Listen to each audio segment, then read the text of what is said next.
All right, Texans fall to the Jags. Some would call it a loss. I think it was a win. This was the ultimate result, no doubt. The dream for the number one pick is alive. Anything else would have been a disaster. There was no stress. It was stress-free.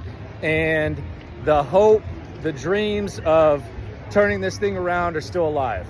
The stands were as empty as I've ever seen them. This was pitiful. This organization needs the number one pick for maximum buzz, a new coach, and they need the new uniforms, which Cal McNair is already working on. They need a complete revival, a complete shift, all that at the prime positions, and I think we're heading in that direction. The game against Indianapolis is going to be very, very interesting. Both teams seem to want to lose. Jeff Saturday is kicking field goals on 4th and 1 from the 4-yard line. So it appears Indianapolis knows it's in their best interest to lose. It's in the Texans' best interest to lose. Don't tell that to Lovie Smith, though. Lovie Smith still going to be trying to win ball games. But let's be honest, I don't even think Lovie Smith can sell this. We'll get to the post-game show. Lovie Smith's going to be, I mean, how do you sell this? We only held them to 10 points in the second half. We can still have a 500 record in our division. How do you sell this? You can't. You can't sell this. New coach, number one pick. They can now not fall anywhere lower than 2, but forget 2. You need max buzz here. Pathetic atmosphere, pathetic display, perfect result. That's the moral of the story. As for the game itself, Davis Mills, as bad as he's thrown the ball all year. Would you agree, Texans cap? Look at Texans cap right there.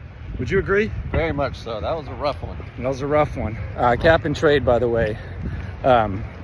Wednesday nights, Texans cap right there. I don't know if he, what are those shades? What are you doing with there? Oh, I'm just looking good, man. Okay, just looking good. Davis Mills threw the ball probably as bad as he has all year. There were some bad misses. And he's been one of the worst quarterbacks in the league, and he threw the ball as bad as he has all year. Really, in fairness, the first time that he's looked really, really bad since the benching.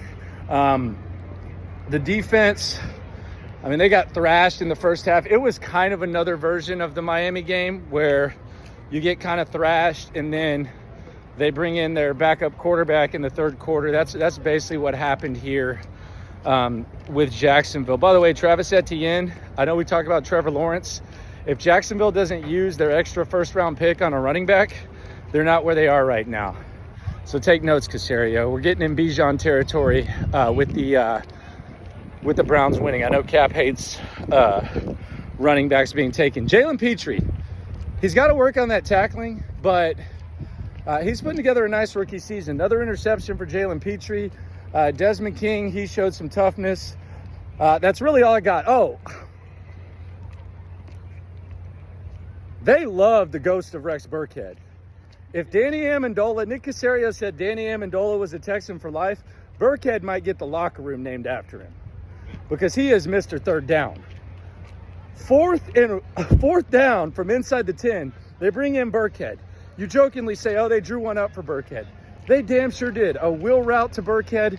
There was another time where they went to him on third down. He is Mr. Third Down. They love Rex Burkhead here for whatever reason, and they need to. They need to upgrade the running back position. It's an absolute disaster. It's an absolute disaster. Disaster. You see it. Anyway, post-game show coming up. Perfect result. This isn't a bad loss, although I am intrigued to hear how Lovie Smith spends it. Post-game show coming up shortly. Texans lose, but they don't really lose. They actually win. Number one pick. Here we come.